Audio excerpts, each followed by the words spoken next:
Investors Chronicle.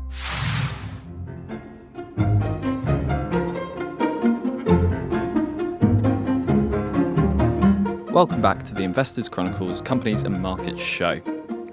On the pod this week, telecom takeovers, pharmacy fallacy and oil price analyses from our three regulars, Mark Robinson, Julian Hofmann and Alex Newman. Let's get going.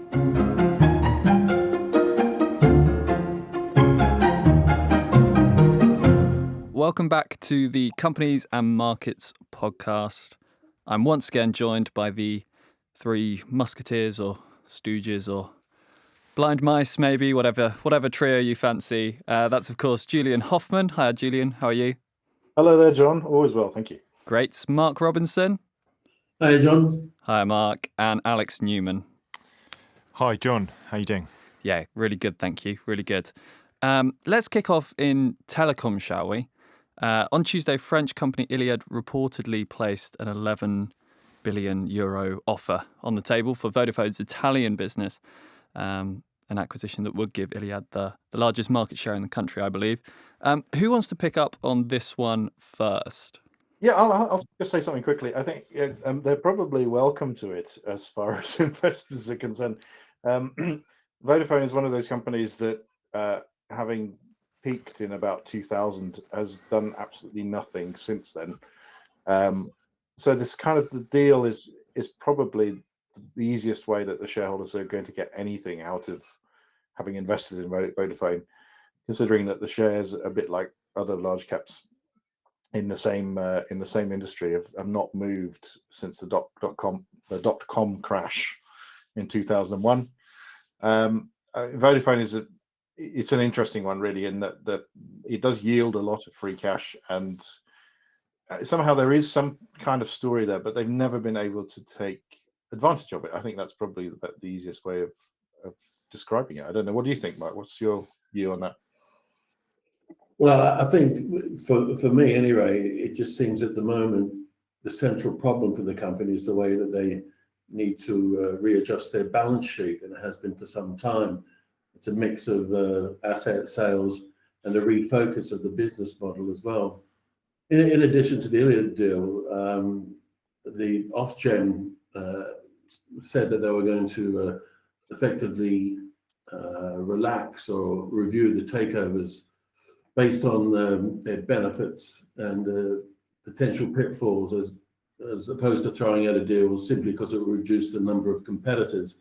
I think that was a particularly significant announcement, not only for Vodafone, but for other providers throughout the UK.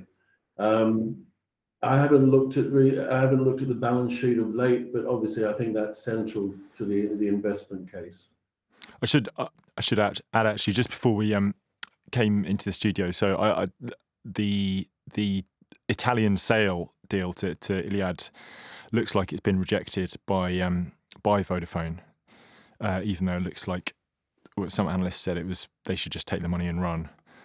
But yeah, I mean, for my 2 pence worth, for what it is worth, I mean, these businesses, so Vodafone and BT, and Arthur Santos has written a good story on the activist involvement in both those companies at the moment. It just seemed to be the worst combination of commoditized product. So you basically you're unable to really differentiate what you're selling. Enormous capital costs. So they're spending billions and billions on the rollout of fiber and 5G. But once those products are out there, you can just imagine that whatever the cost is for the next iteration of telecoms is going to cost them another huge wad of capital without being able to really differentiate their products. So meanwhile they've got to try and address the massive pension issues and the balance sheet. I mean, their share price is up quite a bit this year, and there's sort of this value rotation. But I don't know. I mean, Julian, it sounds like you've sort of been following the story quite a lot longer. I can't really see what the growth story is. 2 decades on from the point you mentioned. It's a really odd sector. It is a strange sector. I mean, also nobody's really taken it seriously. I think since they did that massive hostile takeover for Mannesmann, which cost me like 100 million and 100 billion or something on paper, but then they had to write down 80% of it within a few years. The main problem for Vodafone has always been that nobody takes the management pretty serious, in any sense, seriously. And BT is a kind of a slightly different case. I mean, I wrote a story on BT a few months ago when this Patrick Drahi took a big stake in BT, and that seemed to be that seemed to have been a touchstone for other active investors to look at telecoms more seriously. And there is something about the fact that there is a sense that they're repairing the pension liabilities, or they're getting on top of the pension liabilities that were always the drag stone on these particular shares. So there is there could be a recovery story based on the fact that they're slowly getting rid of having to pay all the pensioners, 2/3 final salary pensions, essentially inherited from the civil service at the time. Yeah, but then I guess you just consolidate to, you're just going to consolidate to still an industry which is going to struggle to grow long term. It seems, I don't know, unless they spin out into other more profitable areas, unlike BT Sports. BT Sports I mean, sorry, Mark, go ahead. So that point that Alex made earlier on is germane as well, about the capital allocations within the sector, because it's certainly moved on from the time when communications were basically in public hands, public utilities. Then you had a situation where you had sunk costs, and these were gradually clawed back over the years. But now these companies seem to be almost in a cycle of capital allocations, unavoidable cycle, which should inform the investment case also. Well, they're still cheap. I mean, that's the long and the short of it. I mean, whether they're cheap because they're value traps might be a different debate. I mean, if Cevian at Vodafone can shake them up, and if Patrick Drahi can do something at BT, then there might be a change of approach. But I mean, Cevian is an interesting one, because they've been taking a lot of stakes in UK large caps recently, like Aviva. And they tend to get quite good press because, I guess, because they're sort of Swedish, and everyone assumes that they take naked saunas together and they have really good furniture, that they're sort of somehow a bit nicer. But looking at their record, they really had a go at the management at ABB, which is Isaiah Brombavari. It's a Swedish engineering firm. And you kind of feel that eventually that the same treatment is going to get handed out to the likes of Vodafone. And that kind of suggests that there is a movement there. There might be something in that story. Let's move on then. Investors get a last, largely unfond look at GlaxoSmithKline before it breaks itself up. That's the words of our very own Julian Hofmann, who's written up. You've written up GSK's full-year results for 2021. It's their last ahead of a demerger dividing their consumer arm and their pharmaceutical business. It's fair to say, Julian, that Glaxo Wellcome and SmithKline Beecham haven't had the happiest 20-year marriage. Is that right? Yeah, I tried to be not too sarcastic in that piece, but I don't think it came across very well. No, the problem, but essentially they're trying to fix the problem that the merger didn't work. They've been left in the dust by AstraZeneca, whose results came out today as well. So Astra came out with a really good set of results. GSK historically has never invested enough in its development pipeline. And it's actually there in the stats. If you see, I looked at the number of products they have in development. It's something like 43 in total, whereas Astra has something like 171. So you can just see from the maths that they haven't been putting enough money away. So this new company, they've imaginatively called it New GSK at the moment. One is going to be the consumer healthcare business, which is going to be led by Dave Lewis, who was the CEO of Tesco. And interestingly, before that, he was also head of personal products at Unilever, which tried to buy the consumer products arm of GSK recently in a rather disastrous failed bid. But he's going to rebuild this new consumer healthcare business and they're going to list it. The GlaxoSmithKline shareholders will have 80% of this company, and the rest will be listed on the stock exchange. What we don't know yet is how any of that's going to play out. The company's going to have a big capital markets day on the 28th of February later this month, and they're going to explain a bit about how this new spun off company is going to work, and how what the strategy is going to be for the now standalone innovative pharmaceutical arm of it. We just can only really wait and see. I mean, my personal feeling is that they'll need to get a change of management in just to head up the R&D arm, someone with a track record who could turn it around, because it's just at the moment it is just really thin. There isn't enough there to sustain it over the medium term, and I mean, you can really just tell that in the share price. Some investors today have just ignored GSK effectively in the market, and they're all waiting to see what the strategy is going to be. And yeah, so I hope that came across in the piece, other than the sarcasm.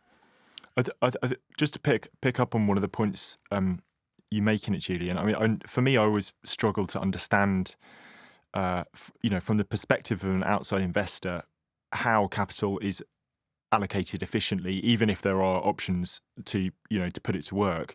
But I think you talk about this. There are some measures or metrics that investors can get a hand on as a proxy for that. So like, it's kind of sales to R&D spend ratios. Like what would investor be looking for if they if they're going to pick out those kind of numbers with a large pharma company? Yeah, so there's a couple of that are quite interesting. So you've got what's called return on investment. There's a return on investment that they can measure out of the pipeline. So if it's around 8%, so if it's between 6 and 8%, then the company is probably investing enough. The other one is if sales are if their R&D spend is about 20% of sales, but it has to be consistently that way. So the big criticism of GSK was that they had they used to spend about 10% of their total pharma budget. 10% of the total group sales was spent on pharma R&D, and in absolute terms, that's just not enough. Whereas AstraZeneca was spending 23%, so they were doing 1 and a bit times as much they were putting into their pipeline, and you can just tell that from the results that Astra's done a much better job of getting the value in the business just because they poured money into it. I mean, that's really the only way it works in big pharma. There isn't enough. You can't sort of incrementally add 1 or 2 things every year. You've got to spend $1 billion a year just on acquiring new products, and that's the only way it can work. And GSK has never done that really, and that is only because of this weird split in the company where it was selling toothpaste on the one hand and innovative sorts of HIV medicines on the other, and it's an uneasy tension that they never resolved. And so, I mean, I think broadly, the split in the company will work, but they just need the right people in place in order to follow through, really. What proportion of sales do like non-prescription OTC products constitute? Has that risen over the years, to your knowledge, or has that remained fairly constant? They're generally sort of high volume but low margin. That's generally been the problem. So if you buy cough syrup over the counter, there's lots of other cough syrups and there's no IP in it particularly. Whereas if you're selling, high quality oncology drugs, cancer drugs, the margins are massive on that. And as a measure really of the change, you can see that in AstraZeneca, if we take AstraZeneca as an example, one of their big drugs at the moment is coming up for approval in prostate cancer. And I looked back through the records, and under the previous management, they were going to bin that project. But you can see it in the annual report in 2010. Pascal Soriot takes over, the new CEO. He puts a lot of money into the cancer pipeline, and that drug is now a $2.5 billion a year product for GSK. So it's for AstraZeneca. So it's just a case really of putting your money and gambling that it'll work. but with the expertise behind it. Yeah, I suppose one opportunity maybe for GSK this year is, looking at the kind of bottom of the sector. So many completely beaten up biotech and pharma stocks, which might be looking a lot cheaper than they have done for the last few years. Which I suppose, if they're going to recycle some of the proceeds of the consumer business back into the pharma side of things, that could be, I don't know, potentially one. Yeah, I mean, you're right. I mean, I they'll probably go on a US biotech buying spree. I mean, that's generally what happens. And the valuations have come down a lot this year. A lot of the tech stocks and the biotech stocks have mirrored each other in the fall. And that really is a representation of risk. I mean, that's the long and the short of it. So it could be a buyer's market. They just need to take advantage of it.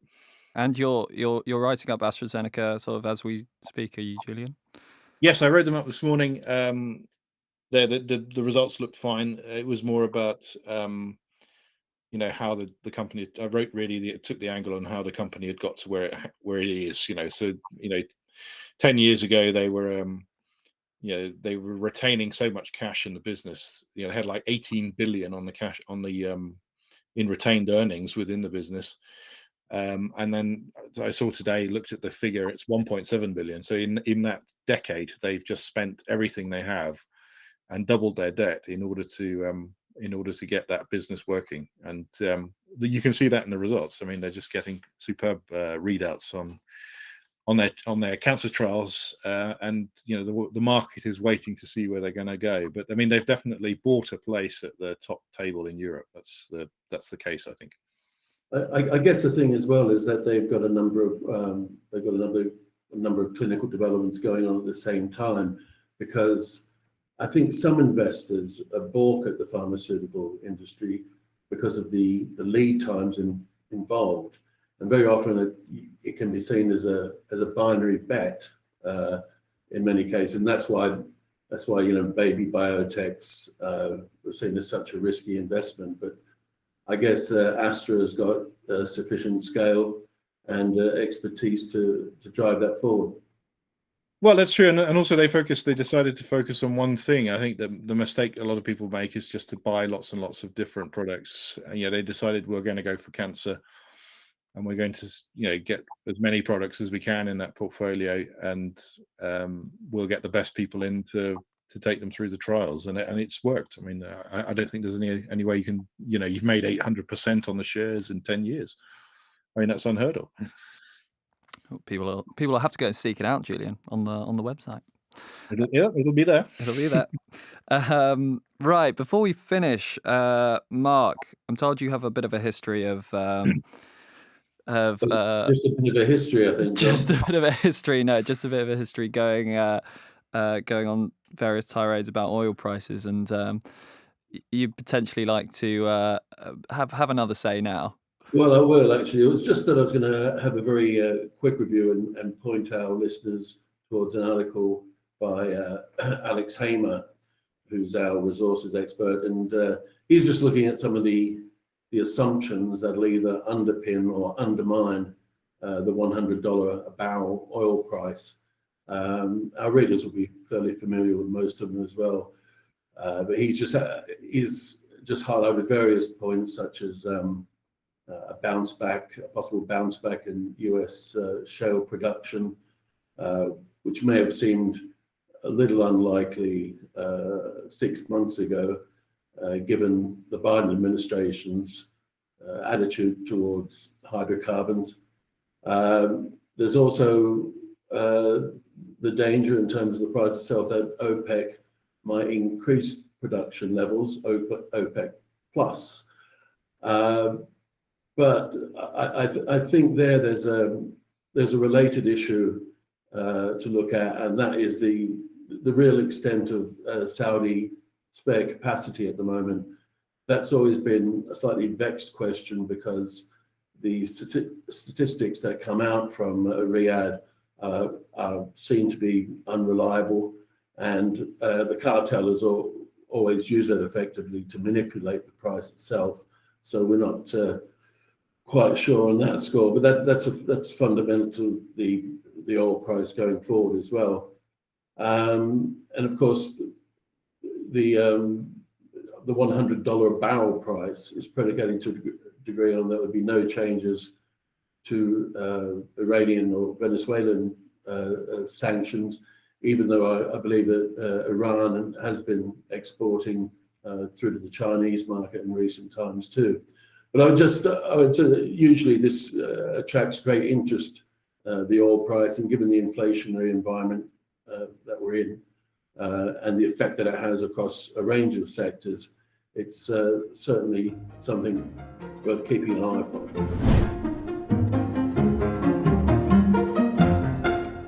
The Companies and Markets podcast was edited and produced by me, John Rogers. And if you have any companies and or markets questions for our three wise men, we'd love to hear from you. Please drop me a line at john.rogers@ft.com. That's john.rogers@ft.com. We're more than happy to help. See you next week.